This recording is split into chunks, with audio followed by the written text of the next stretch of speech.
There is nothing new under the sun, as they say. This is true of all art, and it's true of features, mechanics, and other stuff from video games. What I'm trying to say is that somebody just needs to rip off the damn Nemesis system. I mean, we'll talk about it in depth when we get going. Hi folks, it's Falcon, and today on gameranx, 10 features that should be copied from other games. Yeah, I'd say we're coming in hot, so let's get going with number 10, active reload from Gears of War. To be serious, game mechanics do not get much more iconic than this. The Gears of War series is known for a lot of things. Hyper macho meat slabs of meat, chainsawing orcs into meat slabs, out-of-place melodrama over the top set pieces, and, of course, the active reload system. And also meat. It's a simple concept, but it works really well. Every time you reload, a meter appears, you hit the reload button again when the line is over the sweet spot and you instantly reload. But if you mess up, the gun jams and it takes longer to reload. There's also the chance of getting a perfect reload, which is riskier, but if you do it in time, the ammo that you have reloaded will do extra damage. I mean, it actually has appeared in a bunch of post-Gears games, too, because people like it. Dead Space Extraction, Guardians of the Galaxy, Star Wars Battlefront, the Sniper Elite games do it. The list goes on, but the thing that the vast majority of these games lack is the perfect reload, which is what really makes the OG the most interesting and engaging version of this mechanic. Everyone else kind of does the basic hit the button on the line to reload faster stuff without the powered up weapon damage part. Some have done it, but the vast majority don't. Maybe they don't want to be accused of being too similar to the original Gear system, or maybe they don't want to put in the extra work to balance a system like that out, because I have to imagine it is something that requires more balance, but I haven't really seen a serious attempt to replicate active reload from Gears, and I think more games should. At number 9, I told you we'd talk about the Nemesis system, and I'm not going to keep you waiting. Middle-earth, Shadow of Mordor, and Shadow of War. It's 2025, and we still haven't gotten a game that actually expands on or enhances the Nemesis system stuff introduced in these games. It's such a good idea on paper, and those games did scratch the surface of what's possible with such a system, but there's so much more that could be done with this. Just to give a little context, the Nemesis system is the underpinning thing running Sauron's army in these games. Orcs are randomly assigned traits, strengths, weaknesses, etc., and they can change and evolve dynamically as the game goes on. These orcs also get into fights with each other, which some will win to get stronger and gain new traits, some lose, get weaker. Killing certain orc captains can possibly make them come back for revenge, and they'll gain immunity to things that you used to kill them before. Sometimes they actually come back weaker after encountering you. It's all the hunt down the leader open world gameplay. It's actually interesting and potentially more varied. Ultimately, one orc becomes your real nemesis. If they kill you, they become stronger. Get back up! I've got so much more delicious pain to give. Oh, that hurts. And there's supposed to be this push and pull where they get the upper hand. Sometimes you get the upper hand. It's meant to be this procedurally generated drama that's a natural extension of the game mechanics. That's not really how the Shadow games play out, because in practice you nearly are unkillable pretty quick. So there's rarely any real danger of dying. Kind of neuters the system out of the gate. So I think there's a lot of unrealized potential here. A new game that really digs down deep into the system could really do something incredible with it, but I don't think that's happened yet because of the patent on the mechanic that it's in place until at least 2035. Although, I want to go ahead and say something here. Game mechanic patents suck. It's a limit on creativity and innovation in the industry, but it's not the kind of silver bullet that companies want you to think it is. If you want to accomplish something and you accomplish it in a slightly different way, that's not the same thing. The code is copyrighted, so don't copy the code. And the exact way they do it is patented, but, I mean, just do it a bit different. Like, I would want people to do it a bit different anyway. Otherwise, don't bother. Like, we're talking about stuff that would make it better because, frankly, again, lots of unrealized potential here. But another reason why I think maybe people don't do the Nemesis system is it does kind of throw up a unnecessary hurdle in terms of development of a game. Like, it's tough to make a game, period. And then you throw in this mechanic that creates lots of dependencies. I mean, everything could be way easier to break, ultimately. So those are the two reasons why I don't think people try to copy the Nemesis system. Probably really hard to do, and the stupid patent. Some games do have some rudimentary versions, like Mercenaries or Assassin's Creed Odyssey, but that's basically it. The rumor mill was saying for years the now-canceled Wonder Woman game was going to use the Nemesis system. That really could have been something, but that game's done, Monolith is closed, so I think the chances of a new game picking up the ball and running with it, they're pretty slim. I do hope somebody just frickin' does it, but like for now, the Nemesis system, it's a no-go.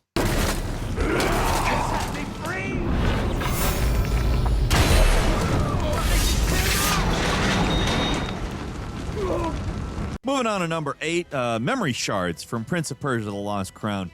It's a simple and easy to implement feature that I'm kind of shocked it took till 2024 to happen. Maps are one of those things that we sort of begrudgingly use most of the time in video games. They're necessary for navigation, but they barely evolved in the, like 40 plus years of gaming that I have observed. You get a map screen with some vague shapes. Maybe you're gonna get some markers to put a pin on if you're lucky, but that's about it. One of the most common problems in Metroidvania, or really any game that has a degree of backtracking, it has the player rely heavily on maps for navigation, and that's often really hard to remember where you want to go back to, and more importantly, why. Sometimes games are nice and give you some details on the map to highlight, but when it comes to games with puzzle-heavy elements or secrets that don't get marked on the map for you, there's obviously going to be moments of confusion. You're going to forget where to go or if there are markers, and you're going to forget what those markers are supposed to represent when they're there. I don't know. Lost Crown avoids all that confusion with this super simple, very innovative solution. Instead of forcing you to take notes or rely on external screenshot programs, you can just take a screenshot in-game and it'll get tagged at the location on the map.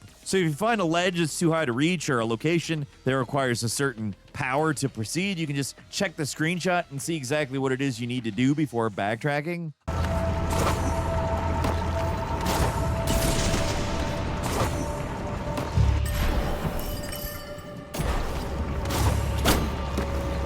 I get why some games might want to do this, because it is a very powerful tool, but with every controller coming in with a screenshot button nowadays, I think they're just needlessly fighting a rising tide. Maybe that's part of the reason so few games attempt this. It's because they think people can just take their own screenshots anyway, but I disagree. I think having them accessible inside the game from the map, it's a huge thing. Like, it's closer to how your actual memory works anyway, so why not simulate it? And number 7 is dynamic weight and muscles from GTA San Andreas. One of those mechanics that it seems like only Rockstar is able to get away with. Nobody's even attempted to replicate this system to any similar extent. And San Andreas it's more than 2 decades old at this point. It's not even that it's that complicated mechanically speaking. You start off the game with a set appearance, but if you overeat, it's possible to gain weight until you become obese.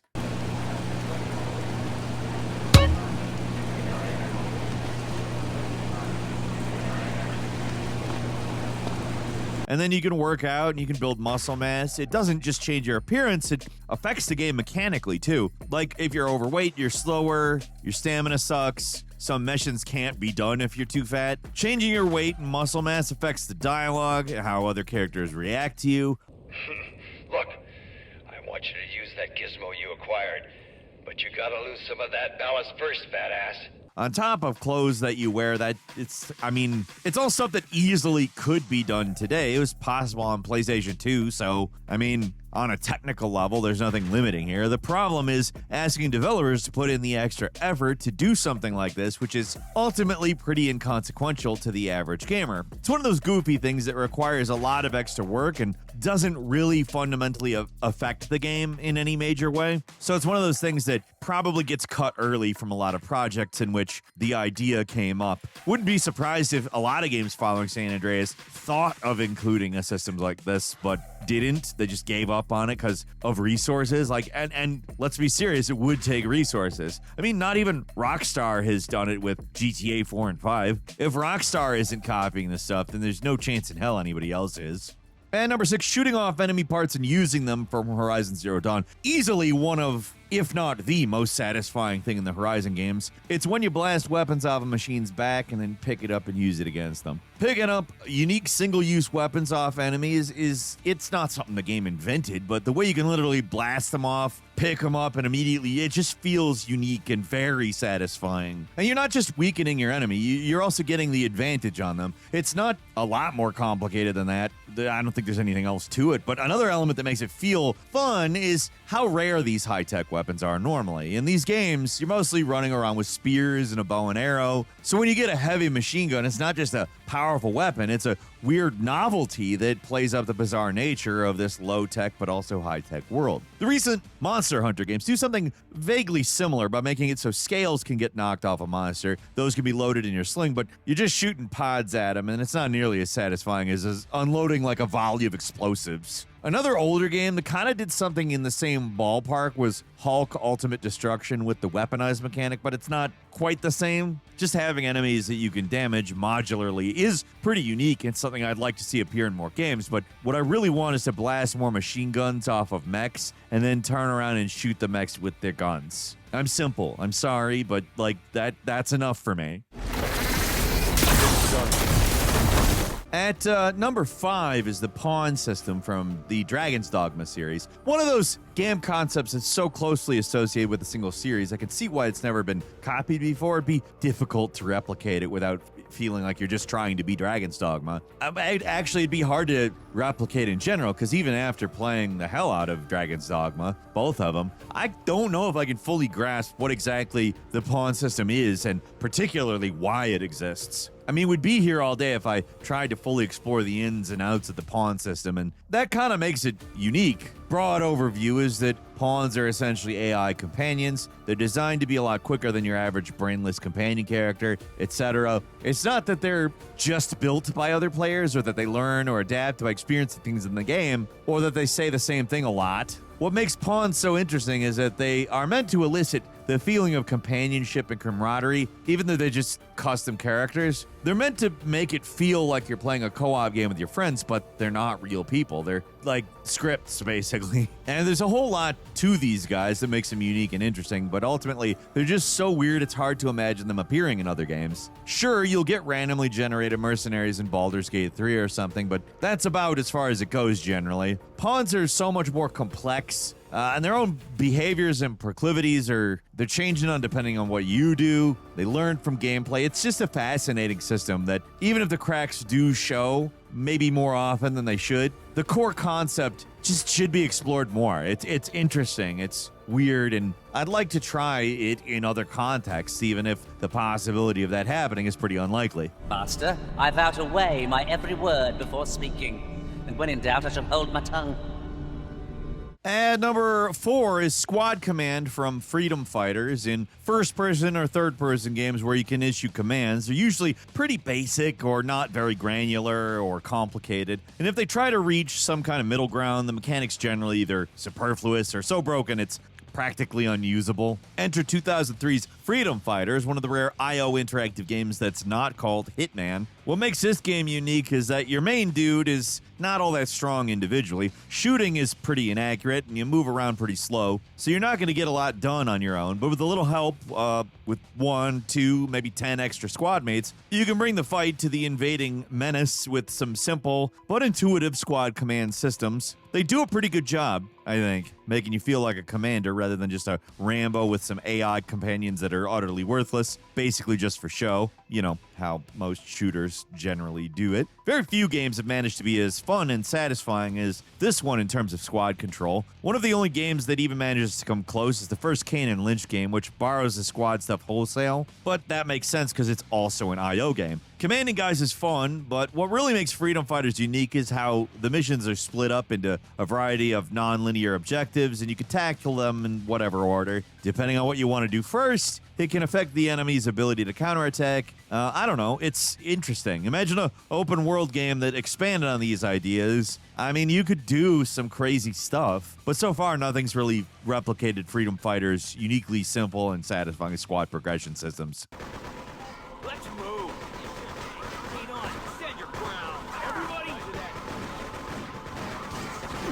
And number 3, Dimension Machine from Fantasia Neo Dimension. The Mistwalker RPG is known for 2 things, maybe 3. It was originally Apple exclusive. It's got beautiful handcrafted backgrounds, like actually built by hand, not just CGI made to imitate the look. Someone built the things for real, and it's got this clever system where you can stick random battles and triggers wherever you want, etc. That's what the Dimension Machine is. As you explore the world, you can activate the machine, and instead of forcing you to engage in standard random battles, it adds battles to a queue, which will continue to stack up as you skip past more and more battles. Eventually, you'll have to deal with them, but when you do, you can simply do them all back to back in order to get them over with faster. Essentially, the game's giving you a tool to both ignore battles when they might be inconvenient, and also grind quickly and efficiently when you want to. It's a great system that I wish had been in a lot of other RPGs, particularly ones with frankly diabolical encounter rates like Skies of Arcadia on the Dreamcast. I love that game, but wowee. This would have been life-altering for that game. The problem is, most RPGs just don't have random battles anymore, so this is kind of fixing a problem that games have sidestepped entirely. I mean, you still mostly get enemies wandering around the map that attack you when you approach, so the system could be applied there. I'm not saying it couldn't, but most modern RPGs have fast real-time combat or carefully managed encounters that are specifically designed to be spaced out and challenging, so I'm not sure how necessary this system would be for future games. It's a weird one because I do wish more games had copied this in the past rather than I really want them to copy it in the future, but I don't know. If developers are going to make a throwback and include random battles, this is probably the way to go with that. It solves a lot of the more common issues people have with this old school JRPG staple, and it works well. That's a new one. Eat this!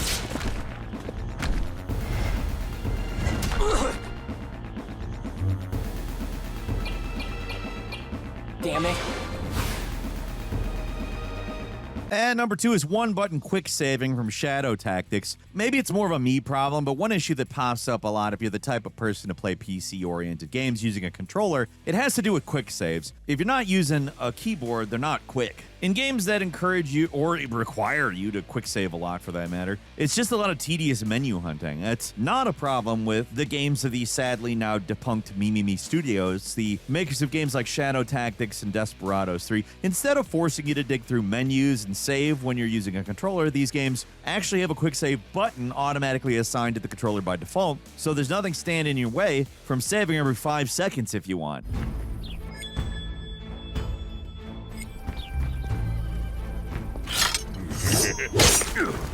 Oh, I needed that.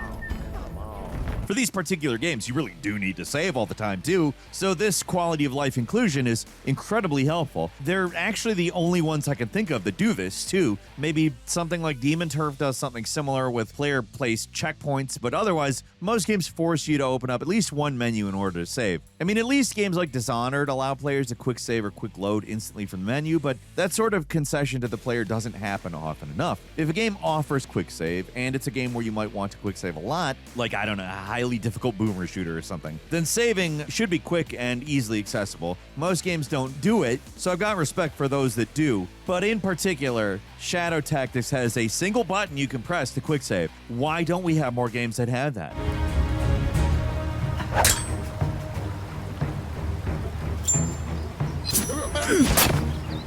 A drop of blood.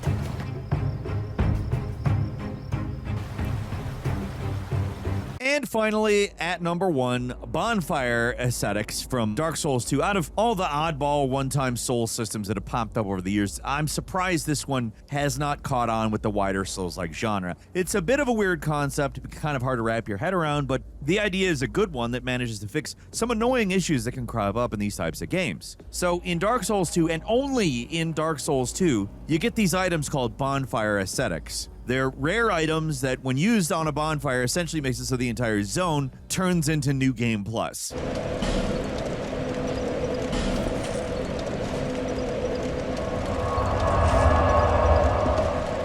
It doesn't affect the game, like the full game, just the area around the bonfire. It makes the enemies harder, causes certain items to respawn, revives the boss. You can have another go at them if you want to, farm them for resources, or you missed out on a weapon or something. And you have access to items and drops that normally are only available in New Game Plus. The downside here is that there's no going back after using one of these things. The area is permanently tougher than it used to be, and it stays that way forever, so if you use one, that area is +1 more difficult in New Game Plus. Then when you actually do New Game Plus, it's +2, so tougher. For me personally, I like using them to make bosses respawn. It's really nice that this one Souls game gives you the ability to refight bosses, and not just in some boss rush mode where you don't get any souls or rewards for beating them. You can refight them in the actual game without having to go through some New Game Plus thing. These also revive enemies because it's the one Souls game where, at least if you're playing it normally, enemies can actually die permanently, which is something, again, only the second Dark Souls does. It was an experimental game. The developers had a lot of ideas, and this was probably one of the few unambiguously good ones, the bonfire aesthetic. I hope someone brings it back, and if not from, then one of the millions of Souls-likes in development now as we speak.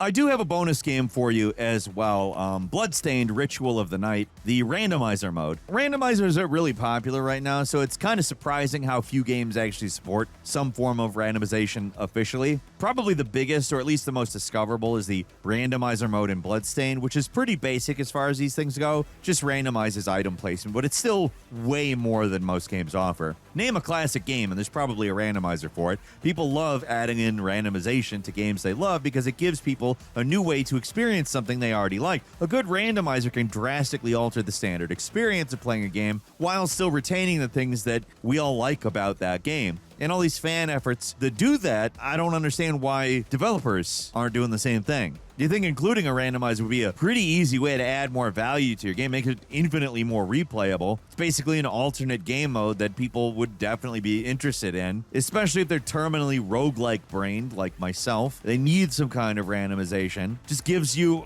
more of a reason to play the game again. I like me a good roguelike. How about you, though? What do you think about these? Which ones you like, which ones you don't? What old mechanic would you like to see copied in some new game? Leave us a comment, let us know. If you like this video, click like. If you're not subscribed, now's a great time to do so. We upload brand new videos every day of the week. Best way to see them first is, of course, a subscription, so click subscribe. Don't forget to enable notifications, and as always, we thank you very much for watching this video. I'm Falcon. You can follow me on Twitter at Falcon the Hero. We'll see you next time right here on gameranx.